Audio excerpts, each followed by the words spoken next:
नमस्कार दोस्तों, आइए हिंदी में अलंकार चल रहा है। अलंकार के उसी क्रम में अर्थालंकार में दो भेद है, एक विभावना अलंकार, एक विशेषोक्ति अलंकार। दोनों एक दूसरे के विपरीत होते हैं। कैसे विपरीत हैं आप समझिए, इसे देखिए, बहुत ही आसान है। विभावना अलंकार कहाँ होता है? जहां कारण के बिना ही कार्य हो, यानी कारण बिना कारण के ही कार्य हो, बिना कारण के ही कार्य हो, यानी कारण ना हो फिर भी कार्य हो रहा हो, वहां विभावना अलंकार है। और विशेषोक्ति इसी का उल्टा हो। उल्टा क्या है कि कारण है, कारण हो फिर भी कार्य ना हो, यानी कारण रहे फिर भी काम ना हो, तो वहां कौन सा अलंकार होगा? विशेषोक्ति अलंकार। एकदम आसान है, दोनों एक दूसरे के विपरीत हैं। कैसे? यहां कारण नहीं है फिर भी काम हो जा रहा है, यहां कारण है फिर भी काम नहीं हो रहा है। आप उदाहरण से समझिए, समझ जाएंगे।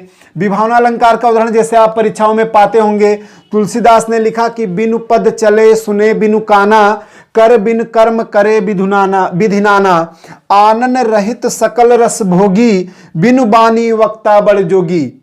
कहा देखिए, बिनु पद, पद नहीं यानी पैर नहीं है, चले फिर भी चल रहा है। सुने बिनु काना, कान नहीं है फिर भी सुन रहा है पूरा। और कर बिन, हाथ नहीं है, कर्म करे विधिनाना, फिर भी वह अनेक प्रकार से कार्य को करता है। और आनन रहित, सिर नहीं है, सकल यानी मुख नहीं है, सकल रस भोगी, फिर भी सभी रसों का भोग करता है।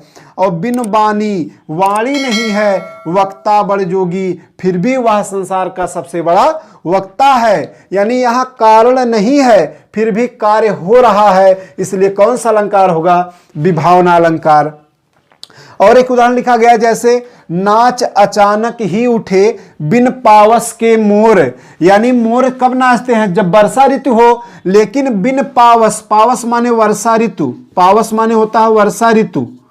कह रहे हैं बिना वर्षा ऋतु के ही मोर नाचने लगे। नाच अचानक ही उठे, यानी बिना कारण के ही कार्य हो गया, इसलिए कौन सा अलंकार होगा? विभावना अलंकार होगा। और देखिए आगे विशेषोक्ति में उसी का उल्टा है। कह रहे हैं कि यहां कारण है फिर भी कार्य नहीं होगा। कैसे? जैसे एक पद लिखा गया, पानी बिच मीन पियासी, मोहि सुन सुन आवे हासी। कह रहे हैं कि पानी के बीच में है फिर भी मीन माने मछली क्या है? प्यासी है। तो प्यासी यानी कारण क्या? पानी है फिर भी कार्य नहीं, प्यास नहीं बुझा पा रहा, कार्य नहीं हो रहा है, इसलिए कौन सा अलंकार होगा? विशेषोक्ति अलंकार होगा। एकदम आसान है, कुछ इसमें याद नहीं करना, केवल इतने ध्यान रखिएगा परीक्षा में। जहां बिना कारण के कार्य हो, विभावना अलंकार, और जहां कारण हो फिर भी काम ना हो, विशेषोक्ति अलंकार। बस इतना याद रखना है और कुछ याद नहीं रखना है। और एक पद है, आप उसमें बताइएगा, कमेंट करके जरूर बताइए कौन सा अलंकार है। जैसे तुलसीदास ने लिखा कि काहेरी नलनी तू कुम्हिलानी, तेरे ही नाल सरोवर पानी। इस पद में कौन सा अलंकार है? आप कमेंट करके जरूर बताइएगा। फिर मिलते हैं अगले अलंकार में।